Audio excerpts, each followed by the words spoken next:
let's see. So the apparatus below contains propane and oxygen at a temperature of 393 Kelvin. The valve in the center is opened and the propane reacts with the oxygen. Here's the reaction balanced. Solve for the final pressures of all species and the final total pressure.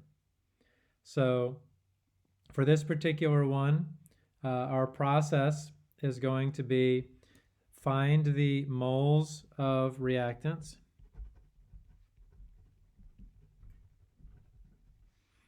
Then 2, find the limiting reactant. And how much of the products can be made.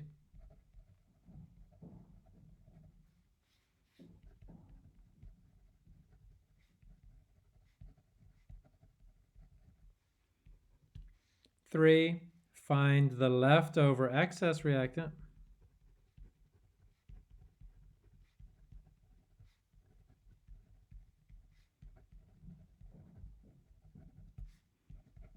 And then 4, find the partial pressures.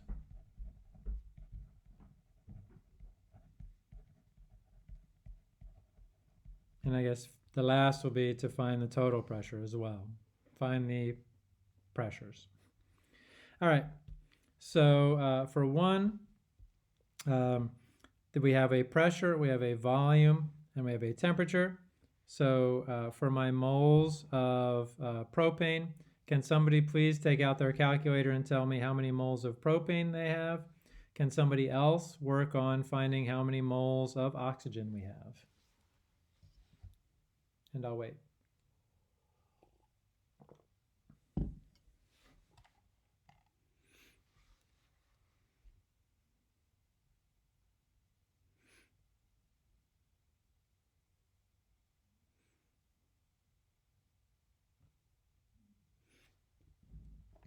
Actually, I don't know.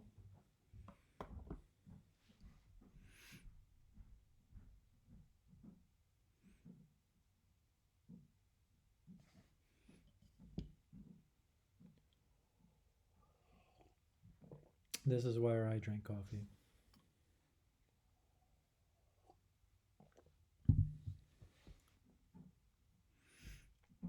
Let me know as soon as you get it. Looks like everything's in the proper units, at least, for the ideal gas law.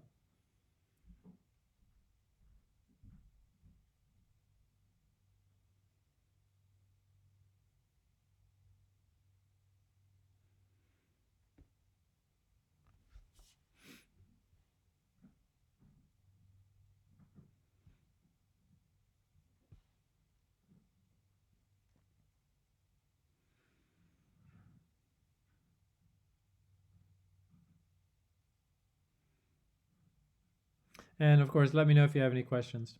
Jumbo? So for the mole of, I'm sorry, I can't see clearly. Oh, so this one is C3H8. Yes, C3H8, 0.072.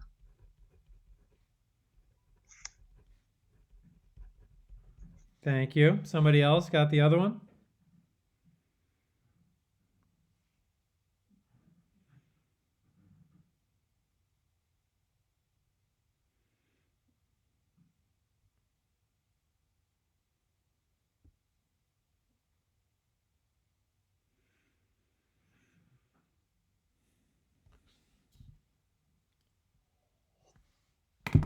Only got a little coffee left. I mean, tanked up.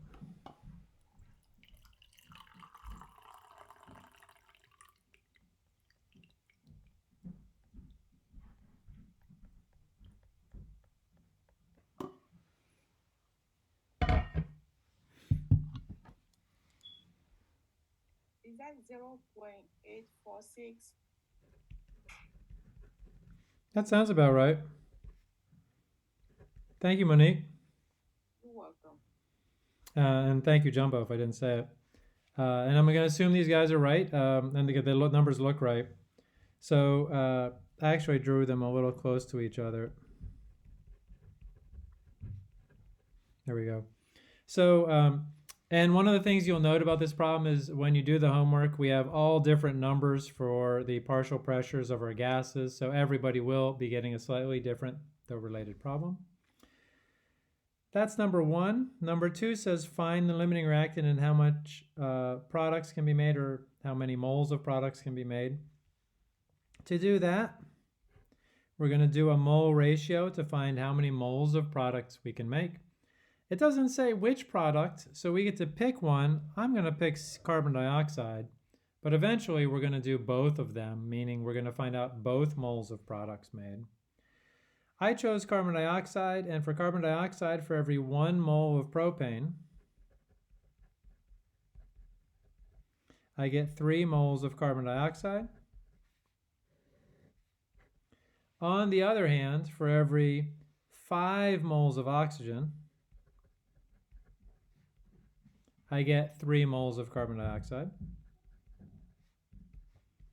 I'll do this math. You know, I saved the easy math for myself, don't I?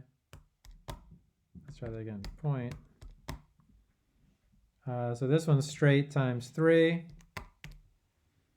I get 0.216 moles of carbon dioxide. 0.846. There we go. 0.846 divided by 5 times 3. 0.508 to 3 sig figs. And so we always choose the smaller number as the actual amount of moles of product that can be made. And that means that propane, C3H8, is the limiting reactant. Jump in anytime if you have any questions. Now, we now know how many moles of carbon dioxide can be made. And what we end up doing on this problem, and I'm not sure if I've said this before, but basically, once you identify your limiting reactant, we are going to find the moles of carbon dioxide produced, the moles of H2O produced, and the moles of propane reacted away, all based on this number. So this number we can do anything with, basically. And the 0.846 moles of oxygen, the only thing we can use that for is to figure out that's our starting point for oxygen. And so we subtract off something from it. But all right, so one of the hints for this is once you identify your limiting reactant, use it with a mole-to-mole ratio for everything else in the reaction. All right, so let's go ahead and do that. So now I have 0.072 moles of propane. And now there's a 1:4 ratio for my moles of H2O gas.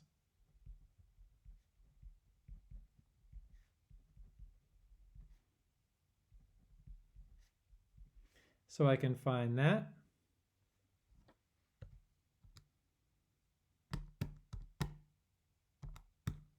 Straight up times 4, 0.288 moles of H2O. And like I said, now let's see, now we're on to 3. Find the leftover excess reactant. Now again, we're going to use our limiting reactant.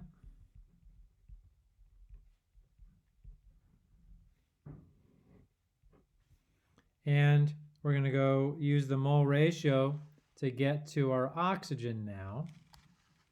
For every 1 mole of propane reacted, we react 5 moles of oxygen. And now, let's see, 0.072 times 5, 0.360 moles oxygen reacted away.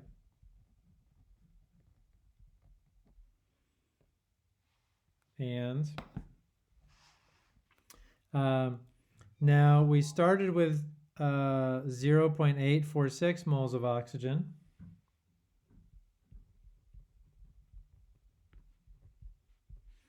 We are reacting away 0.360. And we can subtract those to find our moles left over.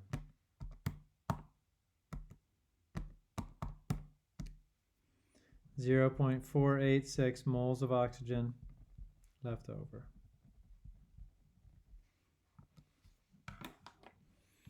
All right, so that's 3. Now we're ready to find our pressures.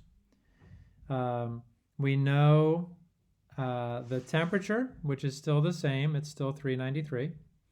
We know the volume. Once this valve is open, so valve open, we're looking at the total volume. And so we're going to have to add those up. And our total volume for this one, 1.164 plus 0.827, 1.991 liters.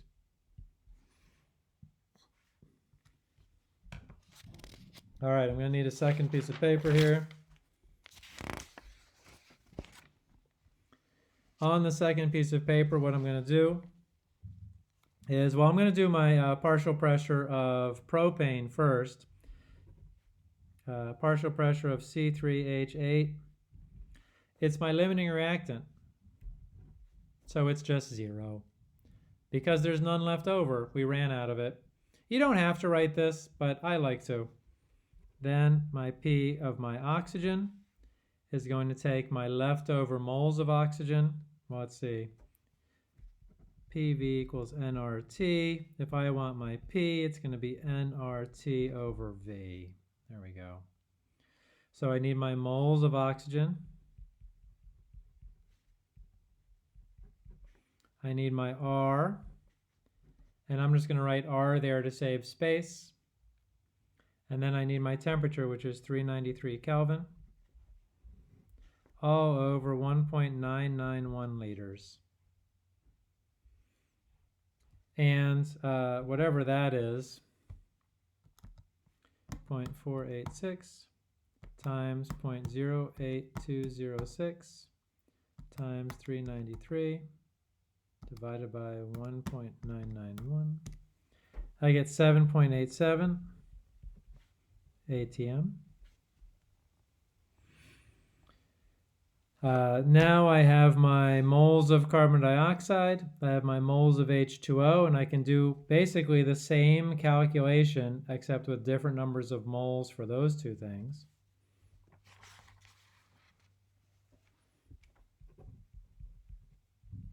For my carbon dioxide, I have 0.216. I'll go ahead and write out my R, since I have a little more space.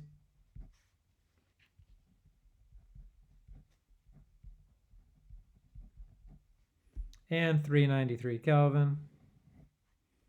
O over 1.991 liters.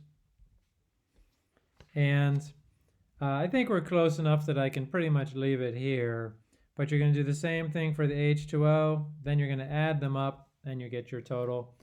And here we are doing another limiting reactant problem, like I promised you, for better or worse. Any questions about this problem?